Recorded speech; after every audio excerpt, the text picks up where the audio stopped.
We now come to a rather underrated countdown I did, the top 11 catchiest anime theme songs. Like the top 11 saddest anime moments, this countdown was inspired by the Nostalgia Critic's top 11 catchiest theme songs. But the problem was that when I tried to upload it, it was blocked worldwide, so it sat by the sideline for quite some time. That was when I decided to do the top 11 worst anime characters to be stuck on an island with, to try and make up for lost time. Now, Zelda Master 52 did bring Daily Motion to my attention, and I uploaded it onto that website, while on YouTube I uploaded the intro to that video with a link to the full countdown. So if you haven't seen it on YouTube yet, click the link in the description, watch the video, then come back, and I can proceed. Go ahead, I can wait.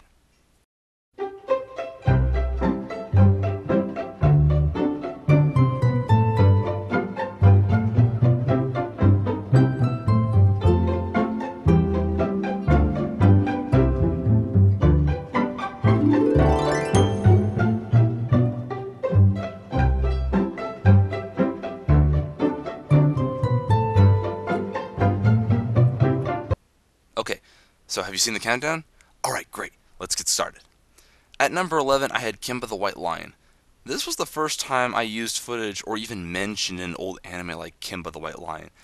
This is one of those anime shows that even our parents would be familiar with. It was a good choice for the number 11 spot. At number 10, I had the theme song to Hamtaro. This is one that some of my sources suggested. This is one that I did have a faint memory of how catchy the theme song was. It was one of those, at first, you're going to be trying to think of how to get that song out of your head. It would take a while. At number 9, I had Forces from Berserk. Again, this was where I made another reference to HBIDK's Berserk Abridged. It's really catchy, and it really makes you feel empowered. It's like the kind you'd want to listen to while working out. At number 8, I had the intro to Code Geass. This theme song was from the first season, and it was another one that my sources suggested, and as soon as I heard it, I was immediately sold at the idea of inclusion in the countdown. It still sounds like something you'd want to play at some awesome party. At number 7, I had Change the World from Inuyasha. At first, when I read the title of the song, my first thought was Eric Clapton's song titled Change the World. This theme song definitely drew you into the world of Inuyasha created by Rumiko Takahashi. As I said before, yeah, I know Inuyasha ended terribly and the manga finally ended. Why 56 volumes? The whole story of Inuyasha could have been told in 29 volumes at the most. But this theme song reminds us of the good old days before it really dragged out. Yes, I am aware of Inuyasha Final Act. Hopefully it can revive some enchantment I had about the show when I was in high school, but I wouldn't get my hopes up. At number 6, I had Your Move from Yu-Gi-Oh! Love it or hate it, you can't deny that this theme song is very catchy. In many ways, it's like a movie trailer, especially when you consider the music and the visuals in this.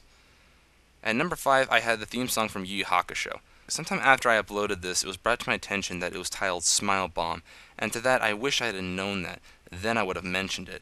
And yes, I do remember hearing Megami33 do a rendition of the song for Lanny Pator's birthday, and that was really cool, and I actually mentioned that in the countdown itself too. At number 4, I had the theme song from Lucky Star. When I asked my sources for catchy anime theme songs, this one, along with the remaining 3 on this countdown, I knew I didn't have to ask. I knew how catchy they were.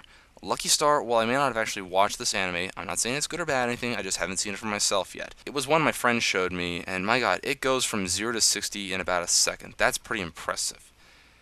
At number 3, I had the theme song to Sailor Moon. I knew right away that if this wasn't included, my fangirls would have asked, how could you have overlooked this? If that was the case, my defense would have been, because I'm a guy, I never saw it the same way you did growing up. But I'm always one step ahead of my fans in anticipation. It's catchy, and it's also to the point, which is what a theme song should do, especially if it wants to draw in more viewers.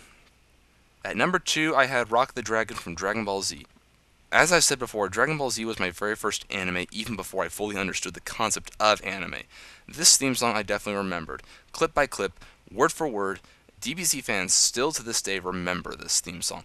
Sadly though, this does not reappear in DBZ re-releases, but that aside, we still remember it. That's the sign of a catchy theme song. And at number 1, I had Gotta Catch 'Em All from Pokemon. Oh yes, you didn't think I'd forget this iconic theme song now, would you? Everybody knows this one, word for word, and it's the equivalent to DuckTales and Go-Go Power Rangers put together.